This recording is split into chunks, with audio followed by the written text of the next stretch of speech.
streams and rivers. There is a chance you've seen this biome before. It is probably one of the most common water biomes, right next to ponds and lakes. At times, it can be very beautiful hearing the water rush down the streams. But even more interesting, the small ecosystem that lives underneath. Which is why we'll be discovering many different species here today, and what their role is in the ecosystem. Jenna Lacey lives in this very house, and is a very good scientist ready to help me piece together this ecosystem. Hi, I'm Jenna. I am an animal researcher. My biome is streams and rivers, and I am happy to help Cam with his little project. So Jenna, do you think you can bring me to a stream or river? Of course.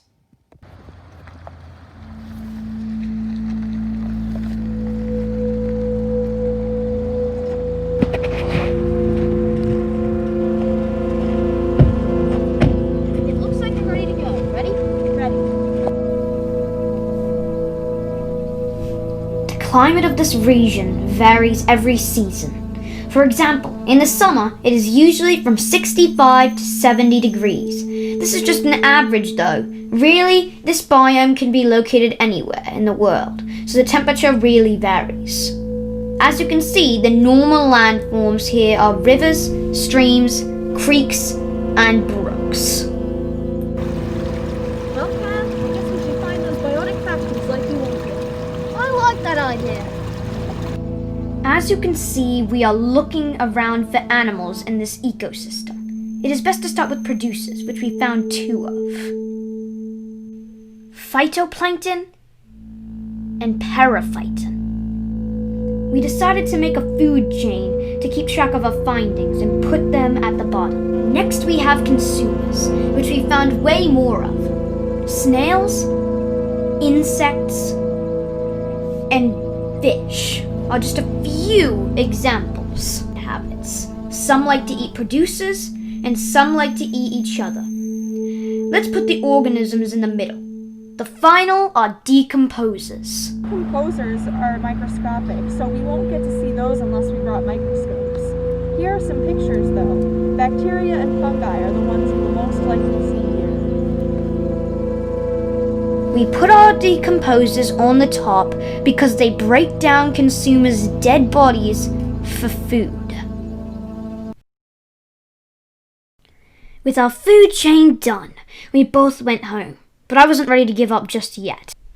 I knew there was more to be discovered, so I moved on to the next step: relationships, ecological ones to be exact.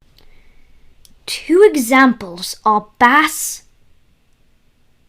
and eels,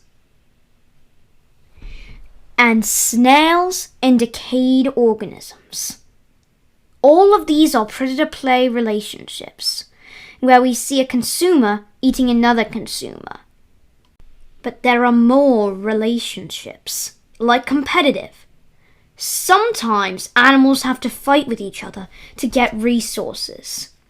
And what some people don't realize is that we are animals too, and we affect every ecosystem we touch. We take water and food from animals here, and both are things the animals need for survival. Symbiosis is by far the most interesting type of relationship, since it is basically 3 of them in one. One type, called mutualism, is when types of animals kill other animals for their benefit.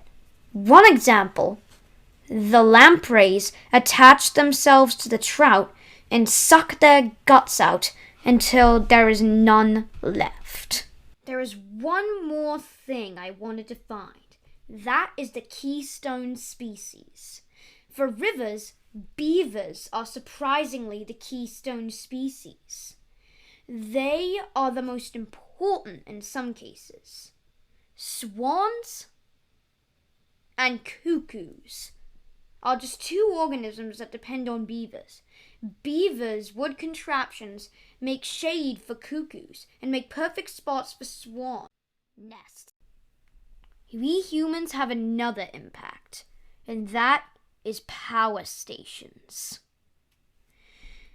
Our power stations make acid rain, which can kill animals. If this killed all of the beavers, the biomes would struggle. I want to keep this ecosystem alive. After this project, I've gained a newfound appreciation for it. It's beautiful, and I hope you found an appreciation for it too. I hope you enjoyed this nice documentary on streams and rivers, and I'd like to thank you. Goodbye, friends.